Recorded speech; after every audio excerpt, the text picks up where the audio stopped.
International ബിസിനസ്സിൻ്റെ first ചാപ്റ്ററും first മൊഡ്യൂളും നമ്മൾ സ്റ്റാർട്ട് ചെയ്യുകയാണ്. നമ്മുടെ ഫസ്റ്റ് ടോപ്പിക് എന്ന് പറഞ്ഞാൽ meaning and scope of international ബിസിനസ്സാണ്. അപ്പോൾ from the name itself we can understand international business means it is the business that has taken place between two or more countries. Okay, when a business is carried out by crossing the borders, it is known as international business. So from here, first slide, you can see that a business that take place outside the border, that is between two countries. This includes international movement of goods and services, capital, personal, technology and intellectual property rights such as patent, trademark and know-how. It refers to the purchase and sale of goods and service that exceed the geographical limits of a country.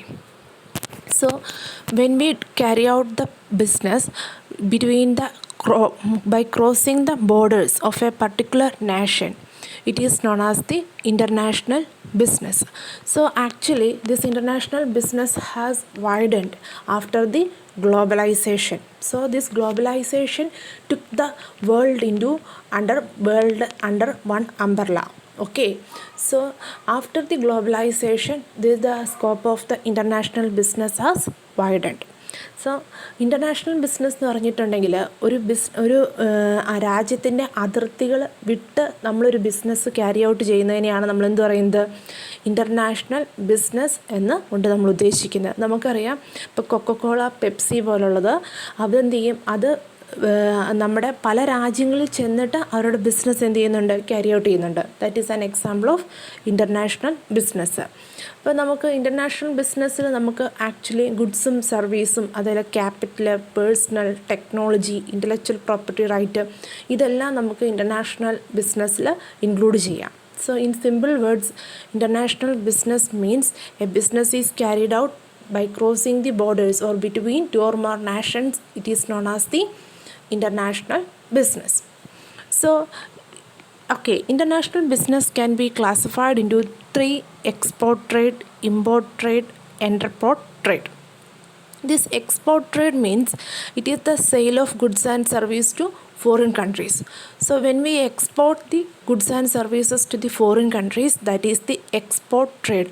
നമ്മുടെ രാജ്യത്ത് നിന്ന് സാധനങ്ങൾ കയറ്റി അയക്കുകയാണെങ്കിൽ അതിനെ നമ്മൾ എന്ത് പറയും, export trade. That is a form of international business.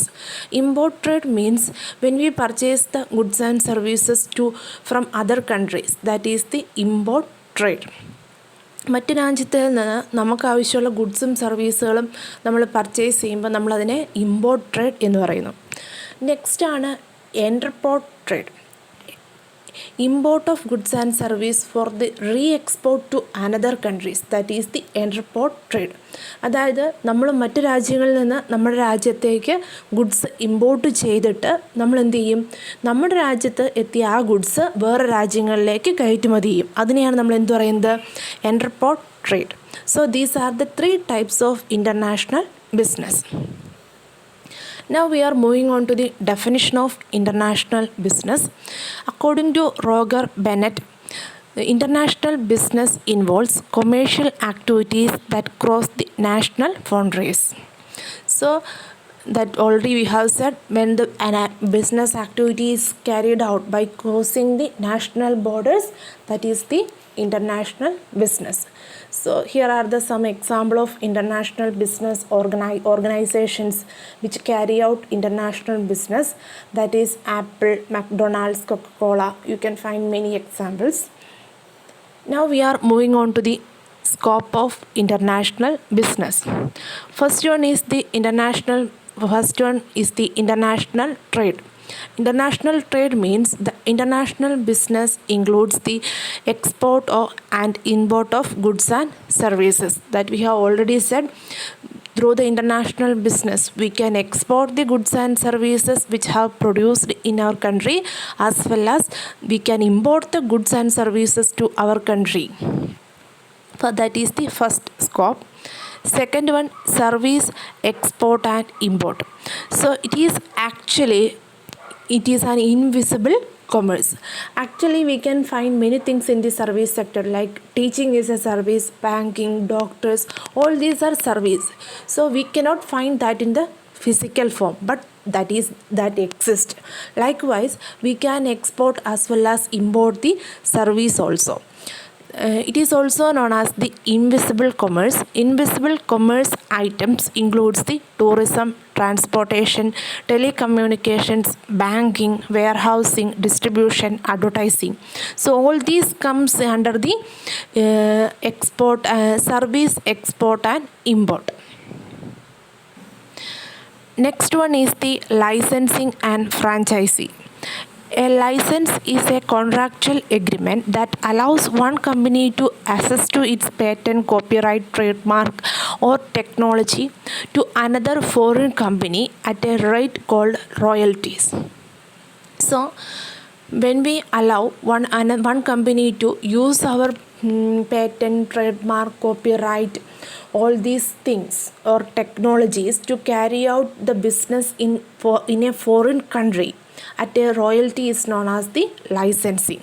Okay, നമ്മുടെ പേറ്റൻറ്റ്, കോപ്പിറൈറ്റ്, ട്രേഡ് മാർക്ക്, അതുപോലെ നമ്മൾ യൂസ് ചെയ്യുന്ന ടെക്നോളജിയൊക്കെ യൂസ് ചെയ്തിട്ട് വേറൊരു രാജ്യത്തുള്ള വേറൊരു കമ്പനിക്ക് അവരുടെ രാജ്യത്ത് നമ്മുടെ പർട്ടിക്കുലർ ബിസിനസ് ക്യാരി ഔട്ട് ചെയ്യാൻ സമ്മതിക്കുകയാണെങ്കിൽ ദാറ്റ് ഈസ് ദി ലൈസൻസിങ്. അപ്പോൾ ഇൻ റിട്ടേൺ ആ കമ്പനി എന്ത് കൊടുക്കണം?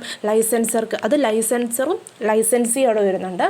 ഇൻ റിട്ടേൺ ലൈസൻസി കമ്പനി ലൈസൻസർക്ക് ഒരു റോയൽറ്റി പ്രൊവൈഡ് ചെയ്യണം. നെക്സ്റ്റ് ആണ് ഈ ഫ്രാഞ്ചൈസീസ്. ഓക്കെ, ഫ്രാഞ്ചൈസീസും സിമിലർ ടു ലൈസൻസ് ആണ്. അപ്പം മക്ഡൊണാൾഡ്സ്, ഓക്കെ, അതായത് മക്ഡൊണാൾഡ്സ് നിങ്ങൾക്കറിയാം ഒരു ഫാസ്റ്റ് ഫുഡ് സർവീസ് സെക്ടറിലുള്ളതാണ് McDonald's. So McDonald's is working throughout the world through the franchisee system. ഫ്രാഞ്ചൈസികൾ ഏറ്റെടുത്ത് നടത്താൻ സാധിക്കും.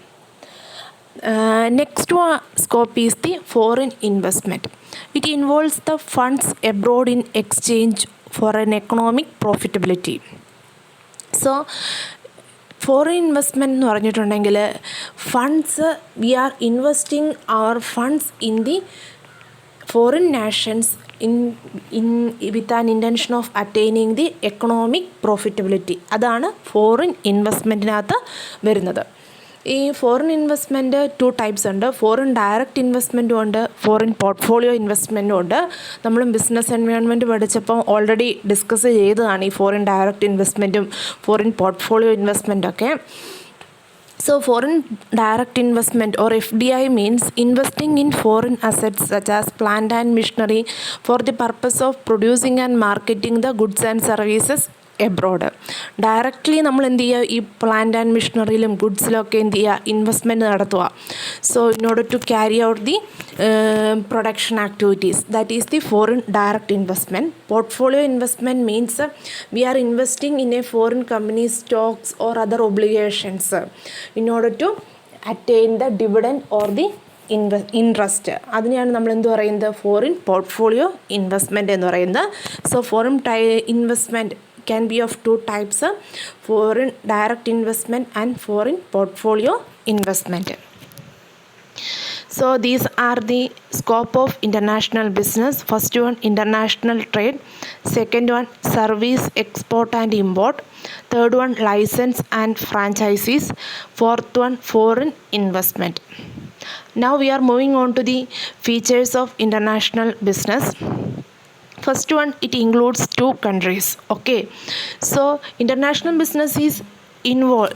Okay, international business is possible only when the transaction is between 2 different countries. അല്ലേ, ഒരു രാജ്യത്ത് നമ്മൾ ഒരൊറ്റ രാജ്യം മാത്രമേ ഒരു ബിസിനസ് ഇൻവോൾവ് ആകുമെങ്കിൽ we cannot say that it is international business. നമ്മുടെ പർട്ടിക്കുലർ ഓർഗനൈസേഷൻ നമ്മുടെ രാജ്യത്ത് മാത്രമേ അത് പ്രവർത്തിക്കുന്നുള്ളെങ്കിൽ we cannot say that is an international business. So when an organisation is working in more than 1 country, then we can call it as an international business. Next one is the use of currencies. Each country have its own currency. This causes currency exchange problems as foreign currencies are used to carry out the transactions. അതായത് ഇന്ത്യയിൽ പ്രവർത്തിക്കുന്ന ഒരു business organisation പോയിട്ട് US എവിടെയെങ്കിലും പോയിട്ട് business run ചെയ്യുകയാണെങ്കിൽ these 2 countries have different currencies അല്ലേ, അവർ dollar use ചെയ്യുന്നു, നമ്മൾ എന്ത് ചെയ്യുന്നു, Indian currency Indian rupee use ചെയ്യുന്നു. അപ്പം ദീസ് ടു അതിന് ഒരു എക്സ്ചേഞ്ച് വാല്യൂ ഉണ്ട് അല്ലേ. നമുക്കറിയാം ഒരു ഡോളറിന് ഇത്ര പൈസ എന്നൊരു നിരക്കിലൊരു എക്സ്ചേഞ്ച് വാല്യൂ ഉണ്ട്. ഒരു 70 സംതിങ് ആണ് ഇപ്പോഴത്തെ നിരക്ക്. അങ്ങനെ ഒരു എക്സ്ചേഞ്ച് വാല്യൂ ഉണ്ട്. അപ്പം ഈ ഒരു ഡിഫറൻസ് ഓക്കെ നമ്മുടെ ട്രാൻസാക്ഷൻസ് ക്യാരി ഔട്ട് ചെയ്യുമ്പോൾ ഒരു ഡിഫിക്കൽട്ടി ക്രിയേറ്റ് ചെയ്യാറുണ്ട്. പക്ഷെ അതും വിചാരിച്ച് നമ്മൾ എന്ത് ചെയ്യുന്നില്ല, ഈ ഇൻ്റർനാഷണൽ ബിസിനസ് സ്റ്റോപ്പ് ചെയ്യുന്നില്ല. Okay, but there exists a problem of the difference in the currency while carrying out the international business. Next one is the legal obligation. Each country have its own laws regarding foreign trade which must be complied with. Moreover, in the case of international transactions, there is more government intervention. Okay, so each country is having its own rules and regulations. Okay, when we are going to another country, in order to carry out our business activities, we have to follow the foreign rules and regulations of that particular country regarding the foreign trade. അപ്പോൾ ഓരോ നാഷനും അവരുടേതായ റൂൾസും റെഗുലേഷൻസും കാര്യങ്ങളുണ്ട്. അപ്പം നമ്മുടെ നമ്മുടെ business activity ആയിട്ട് ഒരു particular നാഷനിൽ ചെല്ലുമ്പോൾ അവിടെ പ്രിവെയിൽ ചെയ്യുന്ന റൂൾസും റെഗുലേഷൻസും നമ്മൾ എന്ത് ചെയ്യുന്നുണ്ട്, ഒബേ ചെയ്യാൻ നമ്മളെന്താണ് ബാധ്യസ്ഥരാണ്. സോ അതേപോലെ തന്നെ ഈ ഒരു ഗവൺമെൻറ് ഇൻ്റർവെൻഷൻ, ഓക്കെ, ഗവൺമെൻറ്റിൻ്റെ ഒരു ഇൻ്റർവെൻഷൻ ഈ ഇൻ്റർനാഷണൽ ബിസിനസ്സിൽ കൂടുതലാണ്. കാരണം ഗവൺമെൻറ്റിന് ഇപ്പം അറിയണം എന്ത് ആക്ടിവിറ്റിയാണ് വേറൊരു രാജ്യത്തുള്ളൊരു കമ്പനി വന്ന് നമ്മുടെ രാജ്യത്ത് ക്യാരി ഔട്ട് ചെയ്യുന്നതെന്നുള്ളത് ഗവൺമെൻറ് അറിയണം. ഗവൺമെൻറ് അതൊരു കീൻ ഒബ്സർവേഷൻ നടത്തിക്കൊണ്ടിരിക്കും. കാരണം നമ്മൾ ഇല്ലീഗൽ ആക്ടിവിറ്റീസായിട്ട് വേറൊരു രാജ്യത്തിൻ്റെ ഓർഗനൈസേഷനോട് വന്ന് നടത്തുകയാണെങ്കിൽ അത് നമുക്ക് അലൗ ചെയ്യാൻ പറ്റത്തില്ല. So government will be having A much more intervention in the international business activities. Next one is the high risk. International companies face great risk due to long distance, the risk of fluctuations between two currencies, and the risk of obsolescence. So while carrying out the international business, even though it widens our opportunity to carry out the business activities, this creates a lot of risk. So because we are using two different currencies, the value of the currencies will be much more, and the people have to accept our business activity. If the people are not accepting our activities or our product, then that definitely our business has to close down and huge loss will occur. So all these risks exist there. Next one, heavy document. Subject to a series of steps, many documents need to be completed and sent to the other party. Okay, definitely when we are going to a foreign nation, we have to follow much more rules and regulations, and we have to carry out a lots of documental purpose. Next one, time consumption. The time interval from sending and receiving of goods to the payment is longer than that of the domestic transactions. So time consumption is comparatively more in case of the international business. Lack of personal contact, lack of direct and personal contact between the importers and exporters, because these importers and exporters are in two different countries. So there is no personal contact between the importers as well as the exporters. So there won't be a smooth transactions will not be possible. If it is the transactions, that is the import as well as the export is taking place between two strangers, so that creates a little bit problems. So these are the features of the international business. First one, it includes two currencies. Second one, use of currencies. Third one, legal obligations. Fourth one, high risk. Fifth one, heavy document. Sixth one, time consumption. Seventh one, lack of personal contact. So international business means when a business is carried out by crossing the border or between the borders, that is the international business. When a business is carried out by the two or more countries, then that is known as the international business.